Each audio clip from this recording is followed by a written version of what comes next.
ፊልሙ ማይክ ሃውል የተባለ የአደንዛዥ ሱሰኛን እያሳየን ይጀምራል። በምዕራብ ቨርጂኒያ የምትገኘው በላይመን ውስጥም የአንድ ሱፐርማርኬት ሰራተኛ ሆኖም እየሰራ ይገኛል። እየኖረ የሚገኘውም ፍቅረኛው ከሆነችው ከፊቢ ጋር ሲሆን በስራው ላይም የሚያገኛቸውን ትርፍ ሰዓቶችን በሙሉ የራሱን ኮሚክ ቡክ በመስራት ያሳልፍበት ነበረ። ይህም ኮሚክ ቡክ ደግሞ ወደ ጠፈር ስለሄደ ስለ አንድ ጉሬላ የሚያሳይ ነበረ። በዚህ ከተማ ውስጥም ማይክን ሊያዝናናው የሚችለው አንድና አንድ ነገር እሱ ነበረ። ይሁን እንጂ ማይክ ሌላ ችግር ነበረበት። ይህም ደግሞ ላይመን ከተማን ትቶ መውጣት ነበረ። በየጊዜው ሲሞክር ማይሳካለትም ነበረ። ለመጨረሻም ከፍቅረኛው ፊቢ ጋር ለመዝናናት ከዛ ሊወጡ ባሰቡበት ሰዓት ላይ ማይክ በከባዱ ራሱን መታመምና መሰቃየት ይጀምራል። ይህም ለፊቢ የሚያበሳጫት ነገር ቢሆንም ማይክ ግን አስቦበት የሚያደርገው ነገር አልነበረም። ምክንያቱም ለመዝናናት ሲሄዱ ለእሷ ሊሰጣት አስቦ የነበረው ቀለበት ነበረው። ማይክ ከዛ በተጨማሪ እሱ ራሱ የማያውቀው አንድ ሚስጥር ነበረው። ይህም የሲአይኤ ሚስጥራዊ ነፍሰ ገዳይ መሆኑን ነበረ።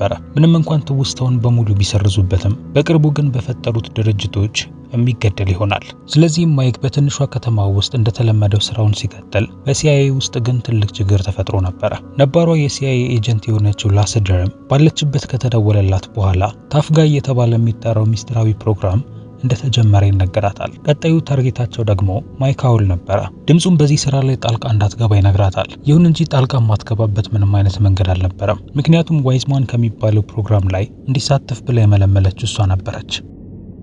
ማታ ላይ ማይክ እና ፊቢ በጀርባቸው ተኝተው ኮከቦቹን መመልከት ይጀምራሉ። ማይክም እየጻፈ ስለነበረው ኮሚክ ቡክ የመጨረሻ ቻፕተርን ለሷ መናገር ይጀምራል። ይህ በእንዲህ እንዳለ ከነሱ ትንሽ ርቆ ግን አንድ የተጋጨ መኪና ነበረ። የእሳት አደጋ መኪናና ፖሊሶችም መጥተው እያነሱት ይገኛሉ። ማይክም ያንን ተመልክቶ ዛፉ ልክ መኪናውን እንዳስቆመው እሱም እሷን እንደዚህ እያስቆማት እንደሆነና ወደ ኋላ እየጎተታት እንደሆነ እንደሚሰማው ይነግራታል። ይሁን እንጂ እሷ ግን እሱ ዛፉን እንዳልሆነና እንደማያስቆማትም ትነግረዋለች። ላስደር ዜናው ከተነገራት በኋላ ዝም ብላ መቀመጥ አልቻለችም ነበረ። አዲስ የተሾመውን ኤጀንት የትስ ጋርም በመሄድ የታፍጋይ ፕሮግራም መሪ እሱ እንደመሆኑ ጥያቄዎቿን ታቀርብለታለች። በፕሮግራሙ ላይም የራሱን የበላይነት ለማሳየት ሲል የእሷን ነገሮች ለማበላሸት ማቀዱን ትነግረዋለች። የትስ ግን መደረግ ያለባቸውን ነገር እያደረገ እንደሆነና ማይክንም ገሎም የእሷን ፕሮግራም ሙሉ ለሙሉ እንደሚያጠፋው ይነግራታል። በቀጣዩ ቀን ማይክ አደንዛዥ እስከሚሸጥለት ከሮዝ ጋር ሄዶ ይገናኛል። ቶሎ እንዲደርስም ብሎም ከስራ በጊዜ ነበር የወጣው። ሮዝም ከደረሰ በኋላ ማይክ ለፊቢ የፍቅር ጥያቄ ሊያቀርብላት ስለሆነ ለሱ የሚሆኑትን ርችቶች ይሸጥለታል። ማይክም ያንን ከተቀበለም በኋላም እንደተለመደ ወደ ስራው ተመልሶ ስራውን መስራቱን ይቀጥላል። ላስደርም ወደ ሱፐርማርኬት ውስጥ ከገባች በኋላ ልትገዛ የፈለገችውን ነገር ጠረጴዛው ላይ ታስቀምጥላታለች። ከዚያም አንዳንድ ትርጉም የማይሰጡ ቃላቶችን ዝም ብላ መናገር ትጀምራለች። ማይክም ያንን ሲሰማም ሴትዮዋ እብድ ትመስለዋለች። ይሁን እንጂ ላስደር ግን የተኛውን የማይክን ጭንቅላት በቃላቶቹ አክቲቬት እያደረገች ወይም እያነቃችው ነበረ። ነገር ግን አልሰራ ሲላት ተስፋ ቆርጣ ከዛ ትሄዳለች። ሁለቱም ምን እንደተፈጠረም የሚያውቁት ነገር አልነበረም። ነገር ግን ከጥቂት ደቂቃዎች በኋላ ማይክ ከሱፐርማርኬቱ ውጪ ላይ የሚገኙትን ሁለት ሰዎችን ይመለከታል። የሲአይኤ ነፍሰ ገዳዮች ስለመሆናቸውም ምንም የሚያውቀው ነገር አልነበረም። አንደኛውም ወደ እሱ ጋር ከቀረበ በኋላ እሱን ለማጥቃት ይሞክራል። ይሁን እንጂ ማይክ በማያውቀው መልኩ ግን የማያውቃቸውን እንቅስቃሴዎችን በመጠቀም ሁለቱንም በትንሽ ደቂቃዎች ውስጥ ይገላቸዋል። ለፊቢም በድንጋጤ ከደወለላት በኋላ ማንኪያውን ብቻ ተጠቅሞ ሰው እንደገደለ ይነግራታል። ፊቢም በሰማችው ዜናም ደንግጣም እንዴት ሊሆን እንደቻለ ጠይቋለች። እዛም ደርሰው ግን ምን ማድረግ እንዳለባቸው በሚያስቡበት ሰዓት ላይ ድንገት ወደ ቦታው ፖሊሶች ይመጣሉ። የትስም ሁለቱ ብቁ ነፍሰ ገዳዮቹ በማንኪያ ብቻ መገደላቸው ገርሞት ነበረ። ይሁን እንጂ ላስደር ማይክን አክቲቬት ማድረጓን ተጠራጥሯል። በዛው ከተማ ውስጥ መሆኗን ካረጋገጠም በኋላም የአየር ኃይል ኮማንደር የነበረውን ኦቲስን ሙሉ ከተማውን እንዲዘጋና እሷን ፈልጎ እንዲያገኝለት ይነግረዋል። ማይክ በሌላ በኩል ወደ እስር ቤት ይገባል። ይሁን እንጂ ይሄ የገላሱ ጥሩ አጋጣሚ ይመስላል። ምክንያቱም ገዳዮቹ ወደ ፖሊስ ጣቢያ መጥተው እሱን መግደል ለነሱ ከባድ ይሆንባቸዋል። ይሁን እንጂ አሁንም ግን ክሬንና ላውገር የተባሉ ሁለት ነፍሰ ገዳዮች እሱን ለመግደል ወደዛ መጥተዋል። ማይክም በተፈጠሩት ነገሮች በሙሉ ግራ ተጋብቷል። እነዛ ሰዎችም እሱን ለመግደል ለምን እንደፈለጉም አልገባውም ነበረ። ይሁን እንጂ ፊቢ ግን ከዚህ ቀደም ወደ ሱፐርማርኬት በመጣችውና እነዛን ቃላት በተናገረችው ሴት ላይ ትኩረቷን አድርጋለች። ስለሷም በደንብ እንዲነግራት ትነግረዋለች። ማይክም በደንብ ካሰበበት በኋላ ላስደር ከዚህ ቀደም የተናገረችውን እነዛን የማይገቡ ቃላቶችን አንድ ባንድ ማስታወስ ይጀምራል። ይህም እሱ ላይ ስለተፈጠረው ነገር ለራሱ ግራ እንዲያጋባ ያደርገዋል። ከዚያም ፖሊሱ ዋትስ ሁለቱንም መጠየቅ ይጀምራል። የማይክም የአደንዛዥ ተጠቃሚነትም ደስ አላሰኘውም ነበረ። ቢሆንም ግን ያ ሰዎችን እስከ መግደል የሚያደርስ ሊሆን አይችልም። ፊቢም ለሱ በመናገር ራሱን ለመከላከል ሲል ያደረገው እንደሆነ ትናገራለች። ቢሆንም ፖሊሱ ግን ወይ እናቱ ወይ ደግሞ ፍቅረኛው የመሆን ድርሻዋን እንድታውቅ ይነግራታል። በድንገትም የፖሊስ ጣቢያው መብራትን በዛን ሰዓት ላይ ይጠፋል። ይሁን እንጂ ጄኔሬተር ስለነበራቸው ይነሳል። ፖሊሶቹም ወደሚታሰሩበት ክፍል ማይክና ፊቢን ከከተቷቸው በኋላ ነፍሰ ገዳዮቹ ወደ ፖሊስ ጣቢያ ውስጥ በመግባት ጥቃታቸውን ይጀምራሉ። ክሬንም ጥይቷን ሙሉ ክፍል ውስጥ ማርከፍከፍ ትጀምራለች። ላውገር በሌላ በኩል ወደ እስር ቤቱ ክፍል በመግባት እዛ የነበረውን ፖሊስ ይገለዋል። ይሁን እንጂ የማይክ ድብቅ ችሎታ ድንገት ይመጣና ላውገርን መፋለም ይጀምራል። ከዚያም ጥርሱን ከሰበረው በኋላም በእስር ቤቱ ክፍል ቆልፎበት ይሄዳል። ክሬንም ዋትን ልትገለው ባለችበት ሰዓት ላይ ድንገት በካሜራው ማይክና ፊቢ ሲያመልጡ ትመለከታለች። ከዚያም ወደ እነሱ መተኮስ ስትጀምር ግን ዋት እግሯን ከወንበሩ ጋር በካቴናው ያያይዘዋል። ይሁን እንጂ ወንበሩን እየጎተተችም ቢሆን ወደ እነሱ ቀርባ ቦምቡን ትወረውረባቸዋለች። ማይክ ግን ይዞት ድጋሚ ወደ እሷ ይወረውረዋል። በዚህ መልኩም ፖሊስ ጣቢያ ይፈነዳል። ክሬን ግን ከጉዳቱ ልትተርፍ ችላለች። ማይክም ወደ እሷ በመቅረብም እጆቹን ብቻ በመጠቀም ይገላታል። ላሰደር በዛው ከተማ ውስጥ ነበረች። መንገዶቹም በፖሊሶቹ ተዘጋግተው ስለነበረም ከዛ ማምለጥ አትችልም። ከዚያም ወደ የትስ በመደወል መንገዶቹ ለምን እንደተዘጉ ትጠይቋለች። ይሁን እንጂ የትስ ግን በተደበቀችበት እንድትቆይና አለበለዚያ ግን እንደሚገሏት ይነግራታል። አርፋ እንድትቀመጥ ቢነግራትም ነገር ግን ላስደር የሱን ስራዎች ለማበላሸት ወሰናለች። ይህ በእንዲህ እንዳለ ነገሮች ተቀይረዋል። በዚህ ጊዜም እየፈራችና ምን ማድረግ እንዳለባት ያላወቀችው ፊቢ ነች። ማይክ ግን ምንም ያልተፈጠረበትና የተረጋጋ ሰው ይመስላል። ሁሉም ነገሮችም እንደሚስተካከሉም ቃል ይገባላታል። እቅዳቸውም ወደሱ መኪና ውስጥ ገብቶ መሄድ ቢሆንም ነገር ግን እዛ ከመድረሳቸው በፊት ከዚህ በፊት የተጠመደው ቦምብ ድንገት ይፈነዳል። ላስደርም ወደ ፈነዳው ፖሊስ ጣቢያ በመድረስ የሞተችውን ክሬንን ትመለከታታለች። ከዚያም የቅርብ ጓደኛው ወደ ነበረው ወደ ኤጀንት ፒቲ በመደወል የትስ እየተጠቀማቸው ስላሉት ኤጀንቶች ጥሩ ስሜት እየተሰማት እንዳልሆነ ትናገራለች። ምክንያቱም ፕሮፌሽናል ሰዎች ከሆኑ ስራዎቻቸው በሙሉ ጽድት ያሉና የማያስታውቁ ነበር መሆን የነበረባቸው። ይሁን እንጂ የፈነዳው ፖሊስ ጣቢያ ግን የሚናገረው ሌላ ታሪክን ነው። ስለዚህም እነዚህ ኤጀንቶች ከየት እንደሚመጡ ማወቅ ትፈልጋለች። ፒቲንም እንዲረዳትና ያለሱ ግን በቅርቡ መሞቷ እንደማይቀር ትነግረዋለች። በቀጣይ ማይክ እና ፊቢ ወደ ሮዝ ቤት ለማምራት ይወስናሉ። በዚያን ሰዓት ላይም የድሮ ትውስታዎቹ ድንገት መምጣት ይጀምራሉ። ይህም የሚያስታውሳቸው ነገሮች በሙሉ እውነት መሆናቸውን መጠራጠር እንዲጀምር ያደርገዋል። ፊቢም ለሚናገራቸው ነገሮች በሙሉ ምንም አይነት ምላሽ ሳትሰጠው አንድ ላይ ወደ ሮዝ ቤት ይደርሳሉ። ማይክ አሁን ላይም እያወቃቸው ስለመጣቸው ነገሮች በሙሉ ደንግጧል። በተለይ ደግሞ ስለ ሽጉጥ እና ስለተለያዩ መሳሪያዎች ነበረ። አሁን ላይም በሚያስገርመው መልኩ 15 አይነት ታንኮችን በዝርዝር መናገር የሚችልበት ደረጃ ላይ ደርሷል። ከዚያም ድንገት ሮዝን ያገኙታል። እሱም በከተማ ውስጥ በውሸት ቫይረስ ተነስቷል ብሎ በመነገሩ ያንን በመፍራት ወደ ውስጥ በድብቅ እንዲገቡ ያደርጋል። ወደ ላይመንም በሚደርስበት ሰዓት ላይ ቦታው እንዳለ በፖሊስ መኪኖች ተሞልቶ ነበረ። ይህም በእነሱ እንዲናደድ ያደርገዋል። ምክንያቱም ነገሮች በሙሉ እንዲካሄዱ ፈልጎ የነበረው በሚስጥር ነበረ። ከዚያም የሰበሰባቸውን ጠንካራ ነፍሰ ገዳዮችን ወደ አዘጋጀበት ቦታ ይመጣል። ሎገርም ከነሱ መካከል አንዱ ሲሆን የበለጠ ጠንካራው እሱ ነበረ። ሮዝም ማይክ እጆች ላይ የነበረውን ካቴና ከፈታለት በኋላ የሮዝ ጠባቂዎች ወደዚያ ይመጣሉ። እነሱም ቫይረሱ እንዳያጠቃቸው ራሳቸውን ለመጠበቅ ነበር እዚህ የመጡት። ይሁን እንጂ በዜናው ላይ ግን ላስደርና ማይክ ለቫይረሱ መነሳት ምክንያት እንደሆኑ ይዘገባል።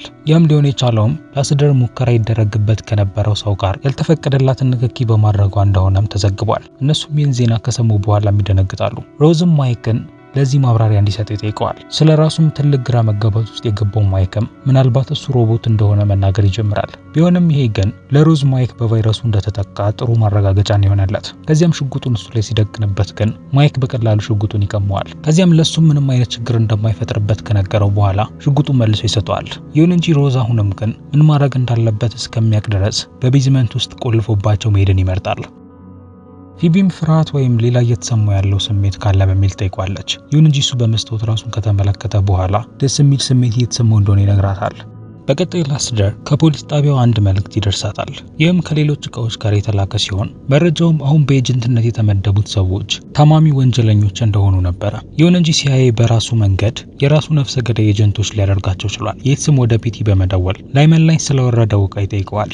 የጠረጠረውም እሱ ይሆናል ብሎ ነበረ። እናም ሀገር መክዳት ደግሞ ምን ያክል ቅጣት እንደሚያደርስበት ለሱ ማስታወስ ይጀምራል። ይሁን እንጂ ከላስደር ጋር ስለነበረው የቅርብ ግንኙነት ስለሚያውቅ ይህንን ይቅር ሊለው ወስኗል። ላስደርም በድጋሚ በምደውልለት ሰዓት ላይ ፒቲ በአሁኑ ሰዓት ላይ ሀገር መክዳት እንደማይፈልግ ይነግራታል። እናም እሷንም ከዚህ በኋላ እንደማይረዳትም ይነግራታል። ማይክ የሮዝን መምጣት መጠበቅን በመረጠበት ሰዓት ላይ ፊቢ ግን ከዛ የሚያመልጡበትን መንገድ መፈለግ ትጀምራለች።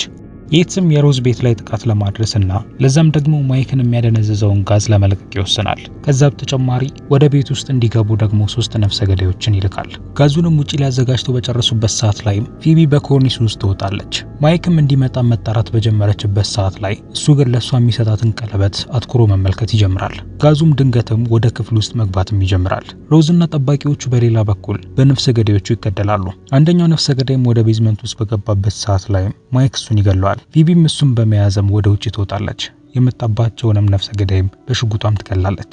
ማይክም እንደሚታየው በጋዙ ከባድ ጉዳት ደርሶበታል። ራሱንም መሳት በሚጀምርበት ሰዓት ላይ ጋዙ ምን ያክል የድሮ ትውስታዎቹን እንዳመጣለት እንመለከታለን። ከትንሽ ቆይታ በኋላ ማይክ ሲነቃ ፊቢ ስለ ጋዙ እንዴት ልታውቅ እንደቻለች እሷን መጠየቅ ይጀምራል። እሷም እንደተለመደው በተለያዩ መንገዶች እሱን ለማሳመን ትሞክራለች። ይሁን እንጂ ማይክ ግን አሁን ላይ ሙሉ ለሙሉ ነቅቷል። ከዚያም ፊቢ በመጨረሻው እውነቱን ትናገራለች። እሷም በሲአይኤ የተመደበችለት ጠባቂው እንደሆነችም ትነግረዋለች። ለዚህ ስራም የተመደበችው ከ5 ዓመት በፊት ሲሆን እሱን እንድትከታተለውም ተነግሯት ነበረ። ይሁን እንጂ አሁንም ፍቅረኛው እንደሆነች ለማሳመን ብትሞክርም ማይክ ግን ውሸቷ በሙሉ ስለሰለቸው ከዛ መሮጥ ይጀምራል። በመኪናው ውስጥ ሲገባ ግን ፊቢ ተከትላ ወደ ውስጥ ገባለች። እንደምትወደው ልታሳምነው ብትሞክርም ነገር ግን ማይክ ውሸቷን ከእውነቷ መለየት እንዳልቻለ ይናገራል። ስለዚህም ብቻውን መሆን ነው የሚፈልገው። ድንገት በዛን ሰዓት ላይ መኪናቸው ይገጭና ከድልድዩ ላይ ወደ ታች ይወድቃል። ስራውንም ለመጨረስ ወደዛ የመጣው ብላውገር ነበረ። ፊቢንም ከመኪናው ጎትቶ ያወጣታል። ነገር ግን የሚገላት አልነበረም። ምክንያቱም የተሰጠው ተልዕኮ በህይወት ይዟት እንዲመጣ ነበረ። ራሷን እንድትስት ከመታት በኋላም ከመኪናው ውስጥ መውጣት ያልቻለው ማይክ እዛው ባለበት መኪናው ላይ ጋዝ ማርከፍከፍ ይጀምራል። ከዚያም በእሳት ያያይዘዋል። ብላውገርም ትኩረቱ ፊቢ ላይ በነበረበት ሰዓት ላይ ላስደር ድንገት ወደዛ ትመጣለች። ከዚያም መኪናው ከመፈንዳቱ በፊትም ውስጥ ተዘግቶበት የነበረውን ማይክ ከፍታ ታድነዋለች። ፊቢም ወደ የትስ ጋር በተወሰደችበት ሰዓት ላይ የትስን ስትመለከተው ትደነግጣለች። ምክንያቱም አንዳንድ የፊልድ ስራዎችን እንዲሰራ የተመደበና ዝቅተኛ ደረጃ ላይ የነበረ ሰው ነበረ። እናም እንዴት እዚህ ደረጃ ላይ ሊደርስ እንደቻለም ጠይቋለች። ይሁን እንጂ የትስ ግን ወደ ኤጀንትነት ስራዋ ከመመለስ ይልቅ ከሲአይኤ ንብረት ጋር አብራ መሆንን በመምረጧ ይህንን ለመጠየቅ ምንም አይነት መብት እንደሌላት ይነግራታል። አሁን ላይም ሁሉም ነገሮች በሱ ስር እንደሆኑ ይነግራታል። እናም ማይክን የሚገለው ከሆነ ደግሞ ከፍ ያለ ደረጃ ላይ መድረሱ አይቀርም። ላስደርም ማይክን ወደሚደበቅበት ቦታ ከደረሰችው በኋላ ማን እንደሆነች ይጠይቃታል። ላስደርም ማይክ 18 ዓመቱ በነበረበት ጊዜ ላይ አደንዛዥ ሲጠቀም ተገኝቶ መታሰሩን ትነግረዋለች። በዛን ሰዓት ላይ እሷ የዋይዝማን ፕሮግራም ላይ የሚሳተፉ ሰዎችን እየመለመለች ነበረ። ማይክም ሙከራው እሱ ላይ እንዲደረግም በበጎ ፈቃደኝነት እዛ ምልመላ ላይ ተሳትፎ ነበረ። ከሁሉም ተሳታፊዎችም ሙከራው ሊሰራበት የቻለው እሱ ላይ ብቻ ነበረ። ይሁን እንጂ ጭንቅላቱ ላይ የገባለት ፕሮግራም ግን እሱ ላይ ጉዳት ማድረስ ጀምሮ ነበረ። ስለዚህም ላስደር ፕሮግራሙን በመጨረሻ ዘግተዋለች። ከዚያም እዛ ሙከራ ላይ የተሳተፉት በሙሉ አዳዲስ ህይወትን ሰጣቸው ነበረ። ነገር ግን ይህ ሁሉ ነገር የተበላሸው ሲአይኤዎች በድጋሚ በሱ ጭንቅላት መጫወት ሲጀምሩ ነው። እናም ደግሞ የሰጡት ፍቅረኛም የውሸት ነበረ። ላስደር ከዛ በተጨማሪ ጭንቅላቱ ላይ የሚሰሙት ከባድ ህመሞች በሙሉ በፕሮግራሙ ምክንያት እንደሆኑና እሱ የተለየ ሰው እንደሆነ ትነግረዋለች። ልክ በዛን ሰዓት ላይም አንድ ሽማግሌ ሰውዬ ላስደርና ማይክን ድንገት ይመለከታቸዋል። ተፈላጊ መሆናቸውንም በማወቁም ወደ ፖሊሶች ይደውላል። የትስም መረጃው በደረሰው ሰዓት ላይ ይናደዳል። ወደ ፒቲም ከደወለም በኋላም ወደዛ ቦታ ድሮን እንዲልክለት ይነግረዋል። ለማይክ ብቻ ሲልም የትስ ሙሉ ከተማው ላይ ቦምቦችን ሊጥል መሆኑን ከተመለከተች በኋላ ፊቢ ከዛ ለማምለጥ ትሞክራለች። ይሁን እንጂ በጥቂት ደቂቃዎች ውስጥ ትያዛለች። ከዚያም የትስ ማይክና ላስደር የሚገኙበትን ቦታ ያረጋግጣል። ይሁን እንጂ ፊቢ ግን ማይክ ዝም ብሎ ወደ ቤቱ ሊመለስ የሚችል እብድ እንዳልሆነ ትናገራለች። ይሁን እንጂ እያደረገ የነበረው ግን ያንኑ ነበረ። እሱ ላይም የሚፈጠሩት ነገሮች በሙሉም ሰልችተውት ነበረ። ይሁን እንጂ ላስደር እዚህ የሚሆን ከሆነ በፈለጉት ጊዜ ላይ ጥቃት ሊያደርሱበት እንደሚችሉ ትነግረዋለች። እሱ ግን በየትኛውም መንገድ ቢሆን መሞቱ እንደማይቀር ይነግራታል። የትስም በዚህ ጊዜ ላይ ተልእኮውን እንዲያጠናቅቅ የላከው ኦቲስን ነበረ። እሱም እዛ በደረሰበት ሰዓት ላይም ላስደር ፊቢ የእውነት እንደምትወደው ትነግረዋለች። እናም በፕሮግራሙ ላይም ጥሩ እገዛም ስታደርግለት እንደነበረም ታስታውሷለች።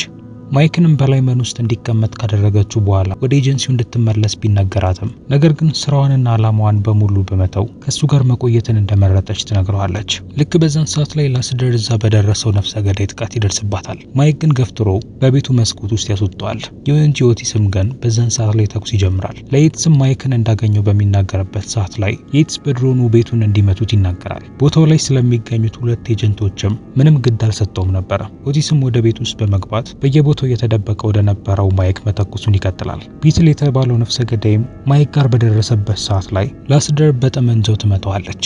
ድሮኑም እዛ በደረሰበት ሰዓት ላይ የትስ ጥቃቱን እንዲያስጀምር ለፒቲ ይነግረዋል። ፒቲም ድሮኑ እንዲተኩስ ፓስወርዱን ማስገባት የነበረበት ሲሆን አንዷን ፊደል ግን ለመጫን ፒቲ ማንገራገር ይጀምራል። ማይክ በሚተኩሱበት ጥይቶች ምክንያት ከተደበቀበት መውጣት አልቻለም። በመጨረሻው ሰዓት ላይ ግን በመጥበሻው በመታገዝ ኦቲስን ይገለዋል። የፒቲ ማንገራገር ድሮኑ ምንም አይነት ጥቃት ሳይፈጽም በዛ በኩል እንዲያልፍ ያደርገዋል። ከዚህ በኋላም ትልቅ ችግር ውስጥ እንደሚገባም ስለተገነዘበም የፒቲ የበላይ ወደ ነበረው ወደ ኤጀንት ክሩገር ይደውላል። ከዚያም ስለተፈጠሩት ነገሮች በሙሉም ይነግረዋል።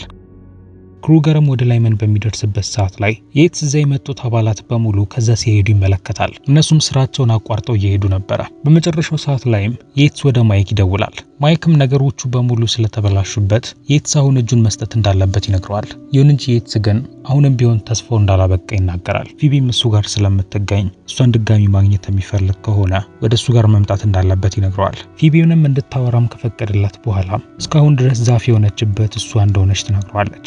እናም እንዳይሄድም ስትወትተው የነበረችውም እሷ ነበረች። ይሁን እንጂ ከሁሉም በላይ ግን እንደምትወደው ትነግረዋለች። ማይክም ይህን ከሰማም በኋላም ፍቅረኛውን ለማትረፍ ለመሄድ ይወስናል። የትስ በሌላ በኩል 17ቱን ጠንካራ ኤጀንቶቹን አክቲቬት በማድረግ ወደ ስራ እንዲገቡ ያደርጋቸዋል። ማይክንም የሚያጠቁበትን መንገድ በሚናገርበት ሰዓት ላይ ማይክ በከባዱ ጥቃቱን ይጀምራል። ከዚህ በፊትም ከሮዝ የገዛቸውን ርችቶች እንዳሉ በመጠቀም ወደ እነሱ ይተኩሳቸዋል።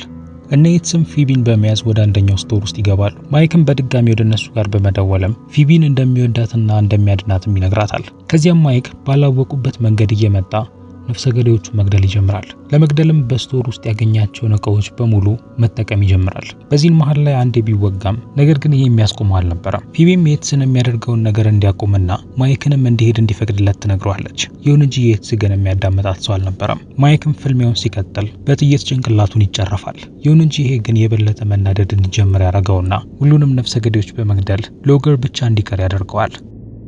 የትስም ፊቢን በጓሮ ወደሚገኘው ክፍል ይወስዳታል። ሎገርም ማይክን እንዲገለው ከነገረውም በኋላም ፊቢ እሺ ብላ ልትጓዝለት ስላልቻለች በመጨረሻ ይመታታል። ይሁን እንጂ ፊቢ ግን ጊዜ እየገደለች ነበረ። ያንን እድልን በመጠቀምም ካቴናዋን ፈታ ነፃ ልትወጣ ችላለች። ሎገርም ማይክን መፈለግ ጀምሯል። እናም ሁለቱም የሚያመሳስላቸው ብዙ ነገር እንዳለ መናገር ይጀምራል። ማይክም ከጎኑ በመምጣት ሽጉጡን ያስጥለዋል። በዚህም ድብድብ ሁለቱም ከባድ ጉዳት ይደርስባቸዋል። በመጨረሻው ማይክ ሲያመልጥ ግን ሎገር ተኩሶ ሊመታው አልቻለም። የትስ በሌላ በኩል ከፊቢ ራሱን ለመከላከል ይሞክራል። ይሁን እንጂ ላሰደር ድንገት ከኋላው ትመጣበትና በገመዱም ታንቀዋለች። ላፈርም ማይክን እሱን ለማዋራት ብቻ እንደሚፈልግ ይናገራል። ማይክም በድጋሚ ግን ይዞት ሽጉጡን ያስጥለዋል። ሊገድለውም በተዳረሰበት ሰዓት ላይም ላፈርም እንደሱ እንደሆነ ይገነዘባል። እሱም ላደረገበት ነገር በሙሉ ይቅርታ ይጠይቀዋል። ሲያዩዎችም ጭንቅላቱን ተቆጣጥረው በሚያስደርጉት ነገር ላይ ራሱን መቆጣጠር እንደማይችልም ይናገራል። ስለዚህም ማይክም ሽጉጡን በማስቀመጥ እሱን ላለመግደል ይወስናል። ላሰደር አንቃ የትስን ልትገለው ባለችበት ሰዓት ላይ ድንገት ክሩገር ይደርሳል። ሁለቱም ልክ ያልሆነን ስራን ስላደረጉም ይቆጣቸዋል። ፊቢም ወደ ማይክ ስትመለስ የደረሰበትን ጉዳት በሙሉ ትመለከታለች። ይሁን እንጂ በህይወት መኖሩ አስደስቷታል። ሁለቱ አንድ ላይ በመሆንም ወደ ቤት ሊመለሱ ባሰቡበት ሰዓት ላይ ሲወጡ በብዛት የሚቆጠሩ ፖሊሶች ጠመንጃቸውን ይደቅኑባቸዋል። ማይክ ግን ይህንን ሲመለከት ጥሩ እድል ይታየዋል። ከዚያም ቀለበቱን አውጥቶም ፊቢ እንድታገባው ይጠይቃታል። ይሁን እንጂ በመሳሳም ሳይዘጉት በፊት ሁለቱም በማደንዘዣ ይመታሉ። ከዚያም ክሩገር ላሰደርና የትስን በጫካ ውስጥ እንዲንበረከኩ ካደረጋቸው በኋላ ከሁለቱ አንዱ ሀገርን በመክዳት እንደሚከሰስና እዚሁ ባለበት እንደሚገደል ይነግራቸዋል። ላሰደር በመንግስት ስራ ውስጥ በመግባት ለተለያዩ ሰዎች ሞት ምክንያት ሆናለች። ነገር ግን ይሄ የመንግስት ስራ ግን ከላይ የተፈቀደ ስራ አልነበረም። የትስም በራሱ ተማምኖ የጀመረው ኦፕሬሽን ቢሰራለት ኖሮ ክሩገር እዚሁ ባለበት ያመሰግነው እንደነበር ይናገራል። ምክንያቱም ለኤጀንሲው የማይጠቅመውን ሰው ነበር ሊያስወግድ ያሰበው። ይሁን እንጂ ክሩገር ሽጉጡን በማውጣት ሁለቴ ተኩሶ ይገለዋል። ላሰደርም ቀጣዩ እሷ እንደሆነች አስባለች። ይሁን እንጂ ክሩገር እሷ ላይ አልተኮሰባትም። እሷም ከባድ ጥፋት እንዳጠፋችና የተኛውን ማይክ በመቀስቀሷ ይህንን ለራሳቸው ጥቅም እንድታውለው አለበለዚያ ግን የትስ ጣፋንታ እንደሚደርሳት ይነግራታል። ላሰደርም በፕሮጀክቷ ከመለመለቻቸው ሰዎች መካከል 17ቱንም ሊገል የቻለው ማይክ እንደሆነና ይህም በ16 ዓመታት ውስጥ ካደረጉት ሙከራ በሙሉ የተሻለ ተመራጭ እንደሚያደርገው ትናገራለች። ሲአይኤዎችም እሱን የሚገሉት ከሆነ ትልቅ ውድቀት እንደሚያመጣ ትናገራለች።